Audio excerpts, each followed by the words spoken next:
One of the things that we have to be careful of when we're building activities and services and broadcast receivers is that we don't accidentally take the permissions and the capabilities and the resources that we've been given access to and expose those permissions or capabilities to other apps. So how might we go about accidentally exposing, let's for example say a resource that we were given access to, in this case the internet, to another application?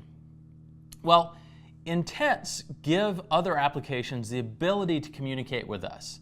Inter-process communication gives other applications the ability to communicate with us. So whenever we build services or capabilities that allow other activities or other applications to communicate with our activities, we have to be very careful that the way that those activities behave doesn't violate the trust that's been placed in those activities in terms of the permissions they've been given.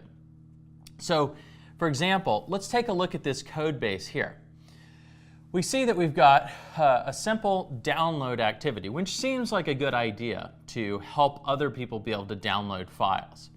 So we have this download activity that we're going to expose to other activities to allow them to send us an intent that specifies an address of some resource on the internet that they would like to download, and then a file where they'd like that resource saved.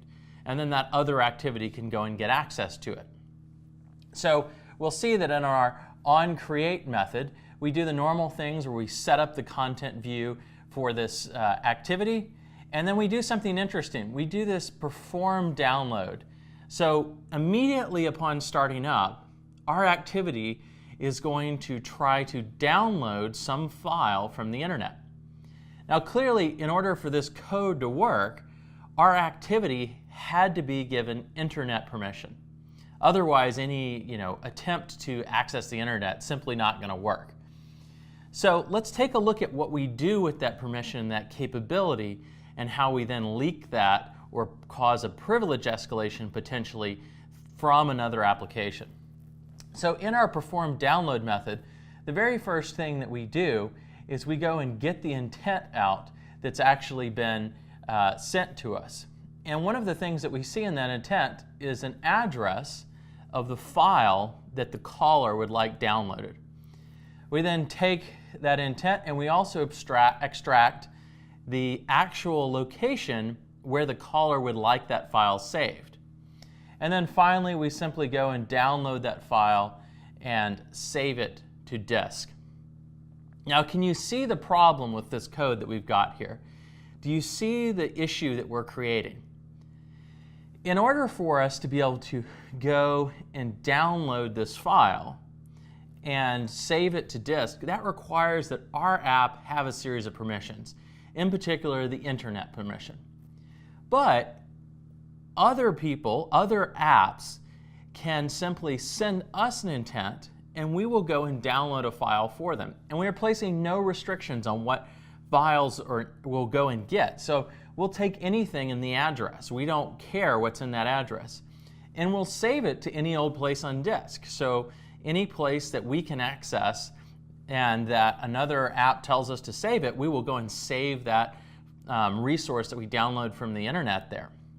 So another app doesn't actually have to get the internet permission.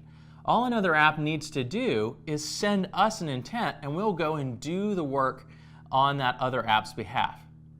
Now, if you remember early on in the series of lectures, we talked about this model of apps or people and how apps can try to manipulate each other. And we gave an analogy of convincing the bank manager to go and rob the bank vault for you. And that's essentially what this code is doing. Another app is convincing our code, because we're naive in the way that we've built this, to go and download some arbitrary resource from the internet. There are no checks that are being placed on what's being downloaded or what's being done with it. So we are essentially, through all of this code that we've got here, we are causing a privilege escalation or a potential privilege escalation.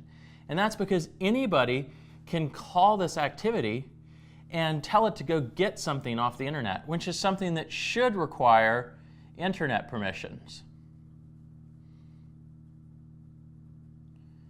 But in this case, we already have the permission, so the caller doesn't need it. And that's a problem.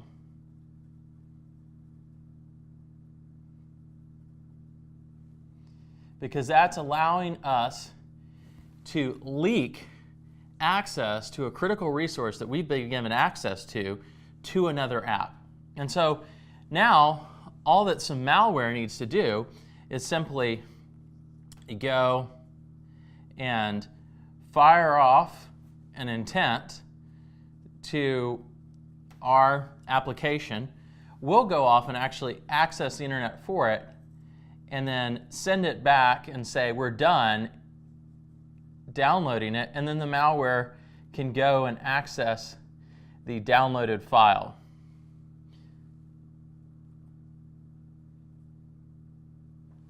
And get it and do whatever it needs to do with it. So suddenly the malware doesn't need the internet permission anymore because we're creating a privilege escalation situation where it can simply get access to the resource that it wants through us.